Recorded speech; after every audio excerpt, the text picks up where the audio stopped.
비가 오다가 말다가 해갖고 자꾸 그래갖고 어중중해갖고 저 아버님만 기다리고 있었어요. 이렇게 비가 오면 물을 떨어야 다녀야지. 자네 믿고 내가 어디를 가겠는가? 내가 전화 못 받으면 하루 종일 내가 있으려고 있는가? 아이 뭐 떨어야지 이 사람아. 자네가 그만 경륜이 있잖아. 지금 비가 이제 좀 그친가? 저기 그러기 전에 다 염전 일을 해놨어야지. 오늘 아침에만 해도 맑았는데 갑자기 비가 쏟아지기 시작했다. 염전에서 갑작스러운 비는 말 그대로 불청객이다. 비 많이 오네. 빗소리에 놀란 길규법 씨가 혼비백산에서 차를 몰고 온다. 그는 병풍도에서 소금 농사를 짓는 초보 연부다. 서둘러 소금밭에 가보니 맺혔던 소금이 이미 녹기 시작했다.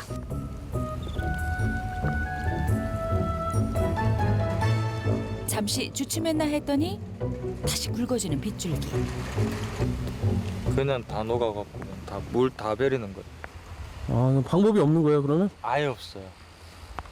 그칠 기미가 안 보이는 비를 속수무책으로 바라보던 규법 씨가 찾은 나름의 대책은 어머니 비 많이 와요. 비 많이 와? 네. 지금 갈게. 예 어머니. 응, 그래. 예. 전문가 소환. 친구들 모임에 참석 중인 장인 장모님에게 연락을 한 것이다. 장인어른은 오자마자 비가 와? 발이 땅에 닿기도 전에 대응책을 내놓는다. 얼른 막어. 더 밭에 채워둔 소금물을 빼라는 말이다. 뭐 큰일 나는 거야. 사실 지금 더 중요한 건 열매인 소금이 아니라 소금 농사의 바탕이 되는 물이다. 얼른 막아버려 선물. 얼른 저쪽 떠나. 밭에 채워져 있는 물은 소금물. 일정한 염도 이상이 돼야 소금이 생성되는데 여기 빨리 껴요. 여기에 빗물이 섞여 염도가 낮아지면 그동안 소금을 만들 수 없다. 물이 묽어지면 밭 자체를 버리는 셈이다. 수락비에 다 녹아버리겠네. 큰일 났네. 아유 지금 염도는 비상사태야 비상. 빨리 치아 기수봐.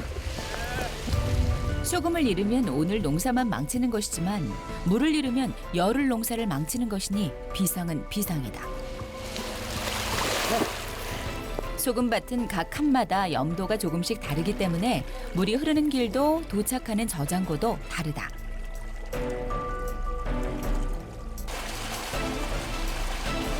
한 가지 분명한 건 이 물들에 비를 맞추면 안 된다는 것이다. 그래서 장인어른 홍성 씨는 물 관리를 중시했고 사위에게도 강조해왔다. 아이 비 오면 먼저 떨어 담아야지. 이러고 비를 맞춰? 비가 오다가 말다가 해갖고 자꾸 그래갖고 어중중해갖고 저 아버님만 기다리고 있었어요. 이렇게 비가 오면 물을 떨어야 다녀야지. 자네 믿고 내가 어디를 가겠는가? 내가 전화 못 받으면 하루 종일 내가 있으려고 있는가? 아이 뭐 떨어야지 이 사람아. 자네가 그만 경륜이 있잖아. 지금 비가 이제 좀 그친가?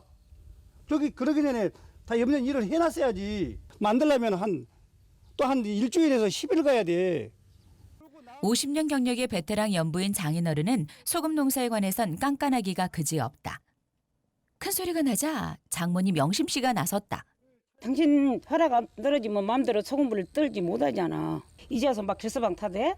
당신은 그럼 내가 결승한테 잘못했는가? 당신 잘못했지. 잘못했어요. 그래. 내가 잘못했는가? 자네가 자네가 잘못했어 안 했어? 뭐 결서방. 아니요. 마음대로 따라고 누 탔을게. 어? 아이 앞으로 봐봐. 제가 아니, 되게 나가면 소금도 많이 내고 돈 많이 내고. 사위에게 난 화가 아내에게 향했다. 순식간에 부부싸움 발발. 아이 선지가. 결서방 하는 일 그대로 열심히 하면 돼. 앞으로도. 예, 아버님한테 소리 생각 말고. 그리고 아버님하고 저하고 염전할 때도 저는 더 꾸중 들었어. 그래도 결서방한테는 지금 약간이야. 규법 씨는 4년째 장인어른에게 염전일을 배우는 중이다. 장모님은 혹시 사위가 마음 상하지 않을까 걱정하지만 규법 씨는 장인어른의 뜻을 이해한단다. 아버님은 그때뿐이 부르륵 냈다가 그냥 그때 딱 내시고 그게 끝이거든요. 그냥 오냐 하면은 일을 배운다는 것보다는 그냥 자취생처럼 좀 감싸는 것밖에 안 되는 거잖아요. 규법 씨는 부산에서 직장을 다니다 4년 전 아내의 고향인 병풍도로 들어왔다. 장인 장모님이 건강이 좋지 않다며 걱정하는 아내의 이야기를 듣고 큰 고민 없이 도시 생활을 접은 것이다. 한 번도 해보지 못한 일에 대한 호기심도 있었고 도시 생활에 지쳐있기도 했었다. 소금밭에서 한바탕 소동을 벌이고 난 오후. 이용성 씨가 밭에 나갈 준비를 한다. 웬만한 농작물은 직접 길러 먹기 때문에 신경 쓸 게 많다. 보통 밭일은 아내와 함께 다니는데 오늘은 부르지 않았다. 그런데 나 이래서 가려고. 이러러 나랑 같이 가야지. 그 혼자 가지 그러면 둘이 가? 혼자 가도 어떻게 약쳐? 안 돼, 쟤하고 같이 가야지. 사위 앞에서 면박 줄 땐 언제고 아무 일 없다는 듯 말을 걸다니 홍성 씨는 괜히 부하가 치민다. 저도 탁겠자만 가요. 아이 안 돼. 안 돼. 오늘 미상심 봐야 우리 이상하네. 왜 그래? 아유 혼자 가.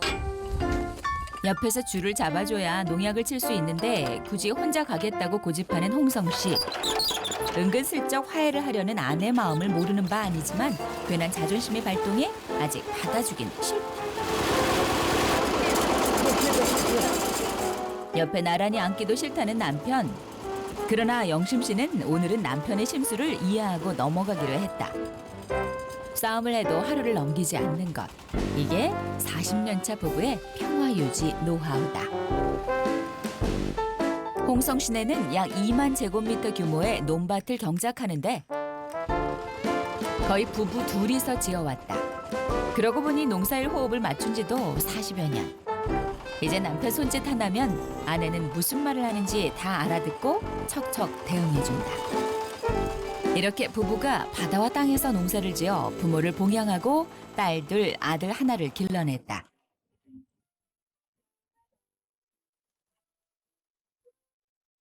젊어선 가난을 벗어나기 위해 바빴고 지금은 자식들 걷어먹이고 싶은 마음에 바쁘다.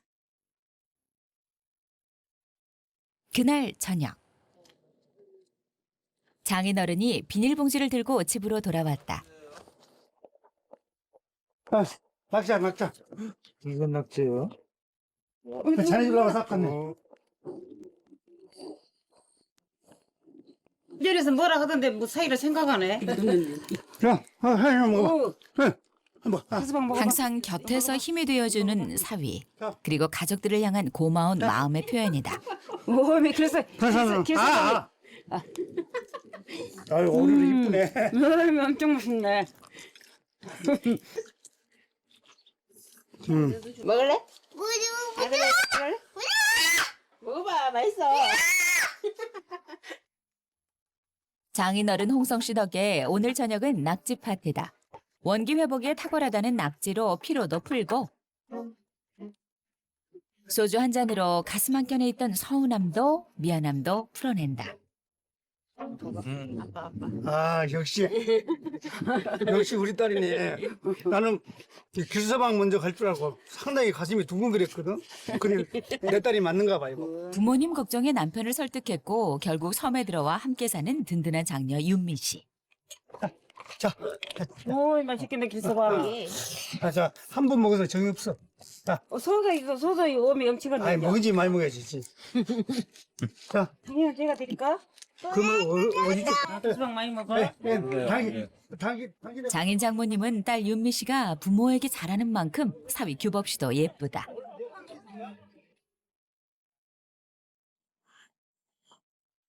이제 겨우 새벽 3시밖에 안 됐는데 홍성 씨와 영심 씨는 염전 갈 준비를 마쳤다. 그리고 일하러 가는 길에 사위를 챙겨간다. 혜니 아빠. 일어나 가게 염전해. 예? 잠투정하는 두 아이와 씨름하다 밤늦게 잠든 아내 윤미 씨는 고난 잠에 빠져 있다. 행여 아내와 아이들이 깰까 규법 씨는 조심조심 밖으로 나선다. 집에서 염전까지는 걸어서 5분 거리. 해가 뜨기 전 미리 해야 할 일이 있다. 어제 소금 내는 것을 청소하러 가는 거예요 지금 소금판에. 볕 좋은 여름엔 보통 한나절이면 소금이 만들어지기 때문에 매일 수확한다. 소금을 수확하고 난 뒤 빈판도 매일 청소해야 한다. 벨트 좀 채워요. 허리가 아파서 큰일 났네. 왜 아팠는데? 여기 있어? 홍성 씨의 허리 보호대. 허리가 아파 5년 전엔 수술까지 받았다. 일이 적을 때는 그럭저럭 버텼는데 요즘은 허리 보호대에 의지를 많이 한다. 원래 허리가 약했는데 며칠 전부터 허리가 또 안 좋았어. 보통 소금물을 아침에 채우기 때문에 소금판 청소를 새벽에 한다. 판이 말끔해야 깨끗한 소금이 나기 때문에 하루도 거르지 않는다. 행여 날파리가 낄까 불도 켜지 않는다. 불편하지만 좋은 소금을 내려는 노력이다. 장인과 장모님이 소금판 청소를 하는 동안 사위 규법 씨는 전날 수확해 물기가 빠진 소금을 창고로 옮기는 일을 한다. 한여름 열대야 때문에 새벽에도 덥다. 일을 시작한 지 1시간도 안 돼 온몸이 땀범벅인 규법 씨. 글쎄 보약이라도 한 잔 먹여야 되려면 더 힘쓰려고. 몸이 시작해서 kil났어. 원래는 자신이 하던 일인데 사위에게 넘긴 게 미안한지 한마디 하는 장인어른 홍성 씨. 슬쩍 사위에게 힘을 보탠다. 장인어른이 앞에서 끌고 사위가 뒤에서 밀어가며 4년. 두 사람은 서로에게 꼭 필요한 동료가 되어간다. 사위가 합류하고 난 뒤 새벽 일 끝나는 시간이 빨라졌다. 처음엔 밀대 미는 법도 몰랐던 규법 씨가 어느 정도 일에 익숙해지면서부터다. 오늘은 규법 씨가 모닝커피 담당, 장인어른 목까지 타들고 밖으로 나왔다. 네. 잘 먹을게.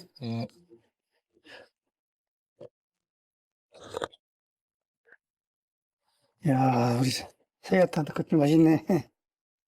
아침에 먹는 커피 참 좋다. 일을 마친 후 사위가 타주는 커피 한 잔. 이런 호사가 없다.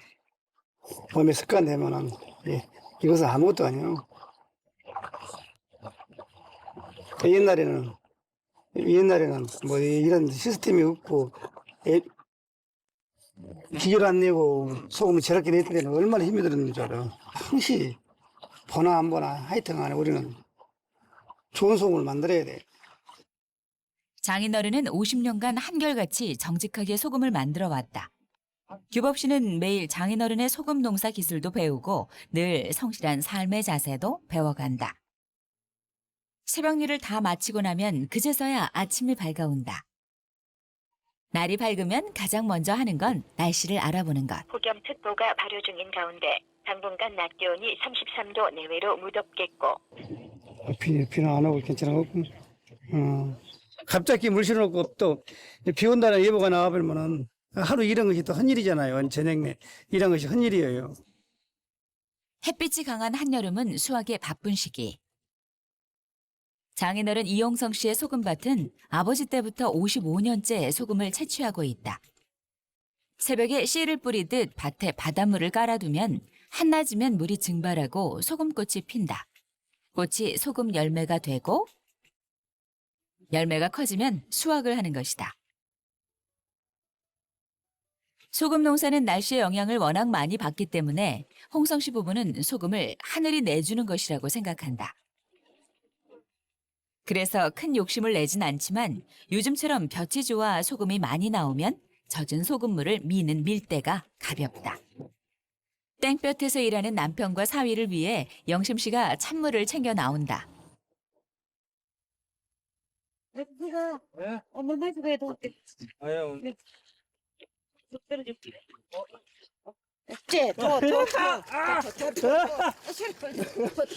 올라갈 수가 없죠. 아, 시원하다. 여보! 여기 물 좀 갖고 와. 거기 물 새지 말고 이리 갖고 와. 사위와 장난치는 아내를 보자 세민한 홍성 씨가 아내를 부른다. 결승방 다 줘버리고. 조금 남았네 여보. 이 사람이 결승방 다 줘버리고. 장모가 물 주니까 어머니 물 주니까 맛있다고 5잔 마셔버렸어. 또 핑계는 좋네. 나 한 잔 넘으면 한 잔 넘으면 먹었어. 당신 먼저 갖다 드릴게. 말은 그래도 장모 입장에서야 힘든 일 도맡아주며 장인 장모의 힘을 덜어주는데 살뜰히 챙기지 않을 수가 없다. 염전집에 시집 오고 난 뒤 소금이 금이라고 생각하고 살아온 영심 씨. 요즘은 사위가 금이다. 보통 소금밭에 물을 채우고 나면 쉬곤 하는데 오늘은 아니다.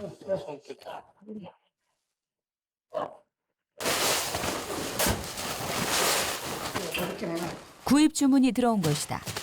생산된 소금은 수협에 공판으로 넘기고 남은 건 주문 판매하는데 오늘 판매하는 건 채취한 지 3년 된 뽀송뽀송한 소금이다.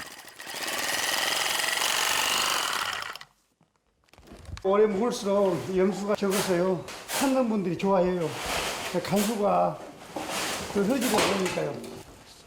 건조가 잘 돼 같은 무게라도 양이 많은 데다 품질이 좋아 단골이 많다. 요즘 사위 규법 씨는 틈만 나면 아들 태연이를 끼고 산다. 올해 4살이 된 태연이와 새로운 놀이 겸 공부를 하기 위해서다. 우와, 친구네. 규법 씨는 섬에 또래 친구가 없어 교감할 대상이 없는 태연이에게 책은 좋은 친구이자 스승이 될 것이라고 생각한다. 공부하러 갑시다. 가자. 우와. 먼저 책과 친해지게 해주기 위해 노력 중인데 마음처럼 쉽지만은 않다. 정리 사람한테 공부를 잘해? 태연이 일단 시켜보고 있어요, 아버님. 예? 공부 잘해? 아니 하고 시켜보는데 잘 안 되네요, 생각보다. 태연이가 태어난 게 엊그제 같은데 어느새 커서 글 깨칠 나이가 되다니 참 대견하다. 부엌에선 딸 윤미 씨가 식사 준비 중이다. 가족들이 염전 일로 바쁘다 보니 집안일은 자연스레 육아를 하는 윤미 씨 몫이 됐다. 맘마. 윤미 씨는 두 아이의 엄마다. 4살 난 아들 태연이와 7개월 된 딸 태아를 챙기며 대식구 치닥거리 하기가 쉽지 않지만 힘든 일을 하는 가족들을 위해 매끼 상다리가 부러지게 밥상을 차려낸다. 밥상머리는 장모님에게 사랑받는 규법 씨가 유일하게 잔소리를 듣는 자리다. 아니 남자가 저기도 먹고 팝콘 먹어봐. 김치도 많이 먹고 밥도 많이 먹고. 왜 이렇게 입이 짧을까? 옆에서 보다 못한 장인이 생선 토막을 밥그릇에 놔줘도 입 끝으로 맛만 보고는 아내 윤미 씨에게 넘기는 규법 씨. 잘해 먹어. 아, 먹는 것도 시원찮아서 못 빠지고. 저런 문제를 하거든. 그래도 어디서 힘있는 건 몰라. 싶기를. 깡다고. 먹는 것도 시원치 않은데 염전에서 하는 일은 고되니 장모님은 사위 볼 때마다 걱정이 태산이다. 오늘도 밥상머리에 영심 씨의 조용한 한숨이 흐른다.